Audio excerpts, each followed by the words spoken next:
Eu quero consignar a presença do pastor Eliseu de Lima, da Igreja Batista Independente, o evangelista Ronaldo da Rocha Lima, da Igreja Batista das Nações, o presbítero Antônio Expedito Lopes, da Igreja Batista Independente no Planalto. Sejam todos muito bem-vindos. Gostaria de convidar nesse instante o pastor Elton Batista de Melo, presidente da Editora Batista Independente, a fazer uso da palavra.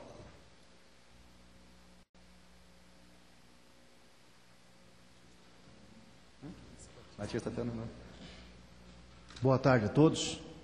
Cumprimento com alegria os companheiros pastores presentes neste evento, nobre deputado Leonardo Gadelha, que está neste momento dirigindo essa importante sessão, os pastores presidentes das convenções, filha desta origem. E eu quero dizer, deputado Gadelha, que o seu gesto, a sua atenção a esta homenagem, ela será recompensada tremendamente por Deus na sua vida, porque nós sabemos que neste momento é um momento bastante difícil de nós pararmos muitas vezes, né, pela correria do calendário eleitoral, mas o senhor se dispôs a estar à frente desta proposição e este evento está sendo realizado e nós louvamos ao senhor pela sua iniciativa, que o senhor o recompense tremendamente. Amados, nós não podemos deixar de avaliar algumas coisas importantes na nossa história. A história de um povo, a história de um grupo, a história de um grupo de homens e mulheres, ela é contada por algumas palavras. E se nós fôssemos contar a nossa história ao longo desses últimos 100 anos no Brasil, e a gente pode remontar um pouco mais, desde quando John Ongeman foi impactado pelo poder de Deus e recebeu uma visão maravilhosa para, através desta visão, impactar o mundo, eu poderia colocar pelo menos 3 palavras importantes que movem os nossos corações. A primeira palavra é sonho.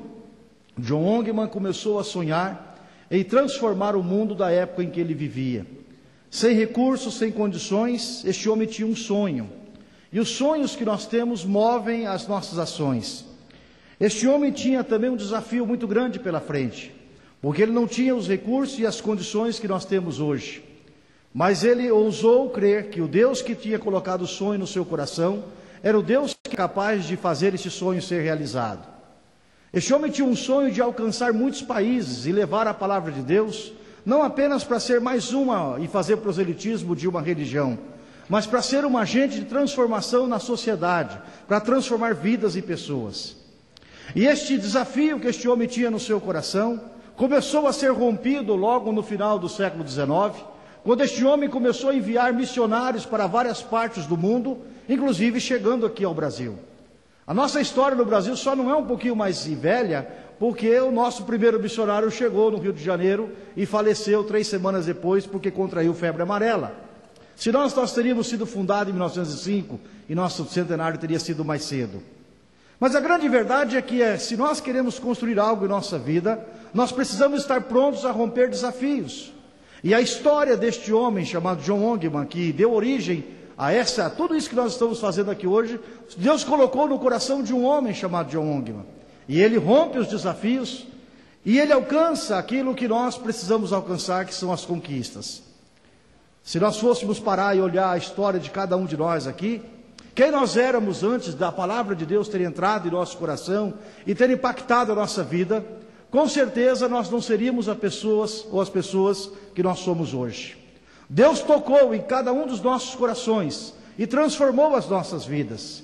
Quando nós fazemos a pregação da palavra de Deus, nós não estamos propagandeando uma igreja, não estamos propagandeando uma placa de igreja, mas nós estamos propagandeando, falando daquilo que é a única capacidade de transformação do ser humano, que é Jesus entrando em sua vida, entrando em seu coração. Durante mais de 20 anos eu fui um militante comunista ferrenho, militante do PT desde 82, quando nós não tínhamos a estrutura partidária que se tem hoje. Militante de outros partidos de esquerda, militante do PCBR, clandestino. E ali buscava a transformação que acreditava que somente era possível através do Estado. Mas um dia Jesus entrou na minha vida e trocou o meu coração.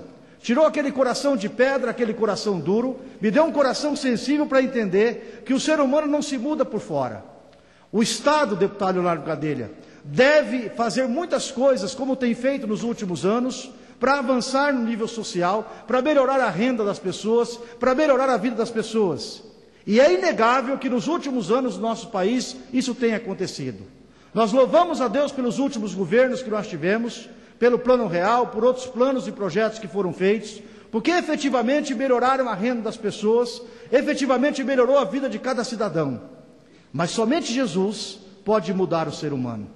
O Estado pode dar uma Bolsa Família, o Estado pode dar uma Bolsa Escola, o Estado pode colocar o filho de um operário em uma universidade, mas o Estado jamais será capaz de transformar o coração de uma pessoa. O ser humano vai ser sempre, talvez ele possa ser um cidadão com PhD, mas o seu coração será embrutecido. E se nós caminharmos por essa história, como nós temos visto, mesmo aqui neste Congresso Nacional, quando parlamentares vêm defender tudo aquilo que é contrário à palavra de Deus, se nós darmos vazão a isso, nós vamos ver aqui no nosso país, daqui a alguns anos, o que nós assistimos hoje na Europa, o que nós assistimos nos Estados Unidos. Homens e mulheres que têm PhD nas melhores universidades, mas que são miseráveis porque não conseguem ter um gesto de solidariedade, um gesto de amor no seu coração. Por isso a igreja que prega a palavra de Deus, é a igreja que transforma vidas. E nós louvamos ao Senhor, porque embora sejamos relativamente poucos, a nossa história é uma história muito bonita, marcada por homens e mulheres que doaram o melhor dos seus anos, para que a palavra de Deus pudesse impactar vidas e transformar pessoas. Os testemunhos estão aí para serem mostrados. Cada um de nós é um testemunho vivo, é uma carta viva daquilo que somente Deus pode transformar a nossa vida. Por isso, deputado, nós queremos agradecer, em nome de Jesus, a sua vida, parabenizá-lo realmente por essa iniciativa, e que o Senhor possa usá-lo de uma forma poderosa na sua cidade, na sua região, e que o nosso Estado consiga compartilhar bem claramente isso. O Estado deve ser laico. Nós jamais defendemos que o Estado deve ser atrelado à igreja. Muito ao contrário. O Estado é Estado, a igreja é igreja. Mas nós defendemos que haja sempre a participação para que os avanços da sociedade possam ser coerentes com a transformação necessária no interior de cada ser humano.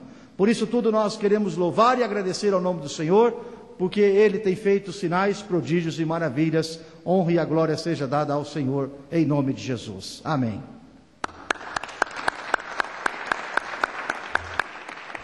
Esta casa agradece pela belíssima oração proferida pelo pastor Elton Batista de Melo, certamente tocou a todos. Eu gostaria de convidar, como último orador inscrito, o senhor Felipe Dias de Oliveira, vice-presidente da FEPAS, Federação das Entidades Assistenciais da CIB.